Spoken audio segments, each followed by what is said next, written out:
Hi hello ಎಲ್ಲರಿಗೂ ನಮಸ್ಕಾರ. Ireland ವಿರುದ್ಧದ 2-2 T20 ಸರಣಿ ಪಂದ್ಯಗಳನ್ನ ನಮ್ಮ ಟೀಮ್ ಇಂಡಿಯಾದವರು ಸೋಲ್ತಾ ಇದ್ದಾಗೇನೆ ಇದೀಗ ಸೂರ್ಯಕುಮಾರ್ ಯಾದವ್ ಅವರ ರಿಲೇಟೆಡ್ ಒಂದು ಬಿಗ್ ಅಪ್ಡೇಟ್ ಬರ್ತಾ ಇದೆ.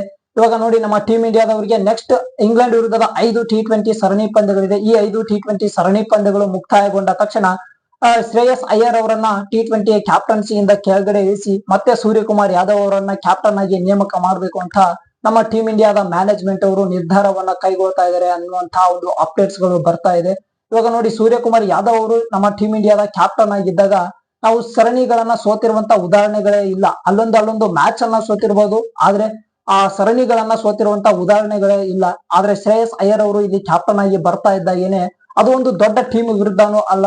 ಇಂತ ಒಂದು ಸಣ್ಣ ಟೀಮ್ ವಿರುದ್ಧ ನಮ್ಮ ಭಾರತ ತಂಡ 2-2 ಪಂದ್ಯಗಳನ್ನ ಸೋತು ವಾಪಸ್ ಬರುತ್ತೆ ಅಂತ ಯಾರು ಕೂಡ ಅಂದ್ಕೊಂಡಿರ್ಲಿಲ್ಲ. ಯಾಕಂದ್ರೆ ಟೀಮ್ ಇಂಡಿಯಾದಂತ ಒಂದು ಬಲಿಷ್ಠ ತಂಡ ಐರ್ಲೆಂಡ್ ಅಂತ ಒಂದು ಸಣ್ಣ ಟೀಮ್ ವಿರುದ್ಧ ಆಡುತ್ತೆ ಅಂತ ಅಂದ್ರೆ ಎಲ್ಲರ ಎಕ್ಸ್ಪೆಕ್ಟೇಷನ್ ಏನಿರುತ್ತೆ ಅಂತಂದ್ರೆ ಟೀಮ್ ಇಂಡಿಯಾ 2-2 ಸರಣಿ ಪಂದ್ಯಗಳನ್ನು ಕೂಡ ಆರಾಮಾಗಿ ಗೆದ್ಕೊಂಡು ಈ ಒಂದು ಸರಣಿಯನ್ನು ಕೂಡ ಗೆದ್ಕೊಂಡು ಹೋಗುತ್ತೆ ಅನ್ನುವಂತ ಎಕ್ಸ್ಪೆಕ್ಟೇಷನ್ ಅಲ್ಲಿ ಇರ್ತಾರೆ.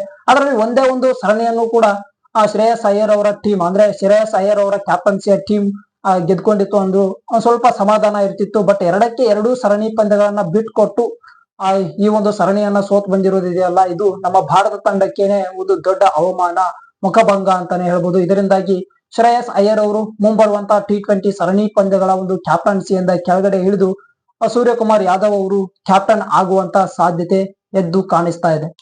ಇನ್ನು ಅಪ್ಡೇಟ್ ನಂಬರ್ 2, ಹಾರ್ದಿಕ್ ಪಾಂಡ್ಯ ಅವರ ಟ್ರೇಡ್ ರಿಲೇಟೆಡ್ ಮತ್ತೊಂದು ಅಪ್ಡೇಟ್ ಬರ್ತಾ ಇದೆ. ಅದು ನಮ್ಮ RCB ತಂಡದ ರಿಲೇಟೆಡ್ ಅಪ್ಡೇಟ್ ಅಂತಾನೆ ಹೇಳ್ಬೋದು. ಜೋಸ್ ಹೇಜಲ್ವುಡ್ ಅವರನ್ನ ಮುಂಬೈ ಇಂಡಿಯನ್ಸ್ ತಂಡಕ್ಕೆ ಕೊಟ್ಟು ಹಾರ್ದಿಕ್ ಪಾಂಡ್ಯ ಅವರನ್ನ ನಮ್ಮ RCB ತಂಡಕ್ಕೆ ತಗೊಳ್ಳೋದಕ್ಕೆ ಈಗ ನಮ್ಮ RCB ತಂಡ ರೆಡಿ ಇದೆ ಅನ್ನುವಂತ ಒಂದು ಅಪ್ಡೇಟ್ ಬರ್ತಾ ಇದೆ.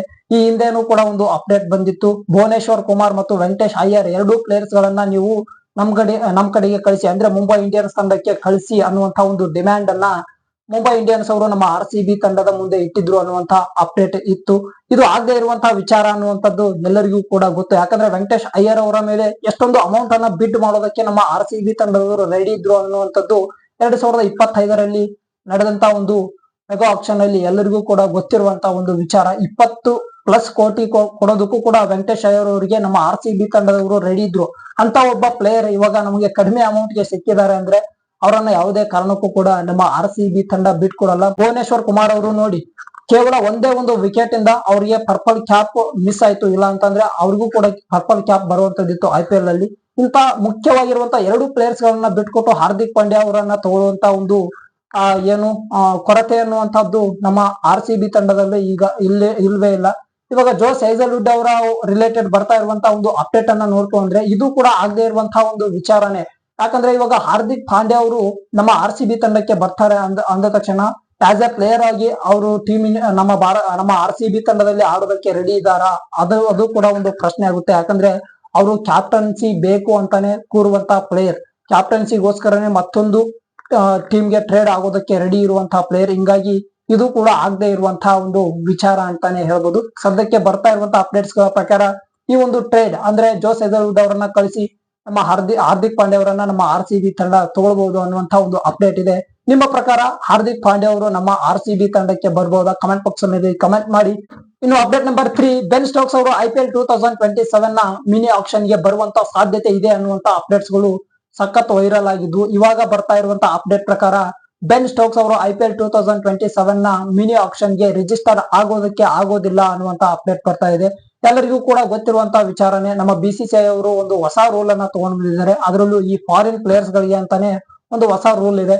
ಅಂದ್ರೆ ಈ ಮೆಗಾ ಆಕ್ಷನ್ ಅಲ್ಲಿ ರಿಜಿಸ್ಟರ್ ಆಗಿರುವಂತಹ ಪ್ಲೇಯರ್ಸ್ ಗಳಿಗೆ ಮಾತ್ರ ನಾವು ಮಿನಿ ಆಕ್ಷನ್ ಅಲ್ಲಿ ವಾಪಸ್ ಬಿಡ್ ಮಾಡೋದಕ್ಕೆ ಅವಕಾಶವನ್ನ ಮಾಡ್ಕೊಡ್ತೀವಿ. ಬರೀ ಮಿನಿ ಆಕ್ಷನ್ ಗೆ ನಾವು ಬರ್ತೀವಿ ಅಂತಂದ್ರೆ ಅಂತ ಓವರ್ಸೀಸ್ ಪ್ಲೇಯರ್ ಗಳಿಗೆ ನಾವು ಅವಕಾಶವನ್ನ ಮಾಡ್ಕೊಡೋದಿಲ್ಲ ಅಂತ ನಮ್ಮ BCCI ಅವರು ಒಂದು ಸ್ಟ್ರಿಕ್ಟ್ ಆಗಿರುವಂತಹ ಒಂದು ರೂಲ್ ಅನ್ನ ತಗೊಂಡ್ ಬಂದಿದ್ದಾರೆ. ಈ ಒಂದು ರೂಲ್ಸ್ ಇಂದ ಬೆನ್ ಸ್ಟೋಕ್ಸ್ ಅವರು IPL 2027 ನ ಒಂದು ಮಿನಿ ಆಕ್ಷನ್ ಗೆ ಬರೋದಕ್ಕೆ ಆಗೋದೇ ಇಲ್ಲ ಅನ್ನುವಂತ ಒಂದು ಅಪ್ಡೇಟ್ ಬರ್ತಾ ಇದೆ. ಇನ್ನು ಅಪ್ಡೇಟ್ ನಂಬರ್ 4, ನಿತೀಶ್ ಕುಮಾರ್ ರೆಡ್ಡಿ ಅವರ ರಿಲೇಟೆಡ್ ಒಂದು ಅಪ್ಡೇಟ್ ಬರ್ತಾ ಇದೆ. ನಿತೀಶ್ ಕುಮಾರ್ ರೆಡ್ಡಿ ಅವರು ಎಲ್ಲರಿಗೂ ಕೂಡ ಗೊತ್ತಿರುವಂತಹ ವಿಚಾರನೆ. ಐರ್ಲೆಂಡ್ ವಿರುದ್ಧದ ಈ ಒಂದು T20 ಸರಣಿ ಪಂದ್ಯಕ್ಕೋಸ್ಕರ ಪ್ರಾಕ್ಟೀಸ್ ಮಾಡುವಂತ ಸಂದರ್ಭದಲ್ಲಿ ಅವರು ಇಂಜುರಿ ಆದ್ರು. ಆ ಒಂದು ಸರಣಿಯಿಂದ ಕೂಡ ಅವರು ಹೊರಗಡೆ ಹೋದ್ರು. ಇವಾಗ ಇಂಗ್ಲೆಂಡ್ ವಿರುದ್ಧದ T20 ಸರಣಿ ಪಂದ್ಯಕ್ಕೂ ಕೂಡ ಅವರು ಆಡೋದಿಲ್ಲ ಅನ್ನುವಂತ ಅಪ್ಡೇಟ್ ಇತ್ತು. ಇವಾಗ ಮತ್ತೊಂದು ಅಪ್ಡೇಟ್ ಬಂದಿರೋದು ಏನು ಅಂತ ಅಂದ್ರೆ ಇಂಗ್ಲೆಂಡ್ ವಿರುದ್ಧದ ODI ಸರಣಿ ಪಂದ್ಯಗಳಿಗೂ ಕೂಡ ಇವರು ಅನ್ಅವೈಲೇಬಲ್ ಆಗಿರ್ತಾರೆ ಅನ್ನುವಂತ ಅಪ್ಡೇಟ್ ಬರ್ತಾ ಇದೆ. ಅಂದ್ರೆ BCCI ನ ಒಂದು ಮೆಡಿಕಲ್ ಟೀಮ್ ಕೊಟ್ಟಿರುವಂತ ರಿಪೋರ್ಟ್ ಪ್ರಕಾರ ಇವ್ರಿಗೆ ಇನ್ನೂ ಕೂಡ ರೆಸ್ಟ್ ಬೇಕು. ಇವರು ಇಂಗ್ಲೆಂಡ್ ವಿರುದ್ಧದ T20 ಮತ್ತು ODI ಎರಡೂ ಸರಣಿ ಪಂದ್ಯಗಳನ್ನ ಆಡೋದಕ್ಕೆ ಆಗೋದಿಲ್ಲ ಅನ್ನುವಂತ ಅಪ್ಡೇಟ್ ಬರ್ತಾ ಇದೆ. ಮತ್ತೆ ಯಾವಾಗ ನಿತೀಶ್ ಕುಮಾರ್ ರೆಡ್ಡಿ ಈ ಒಂದು ಟೀಮ್ ಇಂಡಿಯಾಗೆ ಮತ್ತೆ ರಿಕವರಿ ಆಗಿ ಬರ್ತಾರೆ ಅನ್ನೋದನ್ನ ನೋಡ್ತಾ ಅಂತ ಅಂದ್ರೆ ನೆಕ್ಸ್ಟ್ ನಮಗೆ ಜಿಂಬಾಬ್ವೆ ವಿರುದ್ಧದ T20 ಸರಣಿ ಪಂದ್ಯಗಳಿದೆ. ಆ ಒಂದು T20 ಸರಣಿ ಪಂದ್ಯಗಳಿಗೆ ನಿತೀಶ್ ಕುಮಾರ್ ರೆಡ್ಡಿ ಅವರು ವಾಪಸ್ ಆಗುವಂತ ಸಾಧ್ಯತೆ ಇದೆ ಅನ್ನುವಂತ ಅಪ್ಡೇಟ್ಸ್ ಗಳು ಬರ್ತಾ ಇದೆ. ಈ ಒಂದು ವಿಡಿಯೋ ಇಷ್ಟ ಆಗಿದ್ರೆ ಒಂದೇ ಒಂದು ಲೈಕ್ ಮತ್ತು ನಮ್ಮ ಚಾನಲ್ ಅನ್ನ ಸಬ್ಸ್ಕ್ರೈಬ್ ಮಾಡ್ಕೊಳ್ಳಿ. ಮತ್ತೆ ಮುಂದಿನ ವಿಡಿಯೋದಲ್ಲಿ ಸಿಗೋಣ. ನಮಸ್ಕಾರ.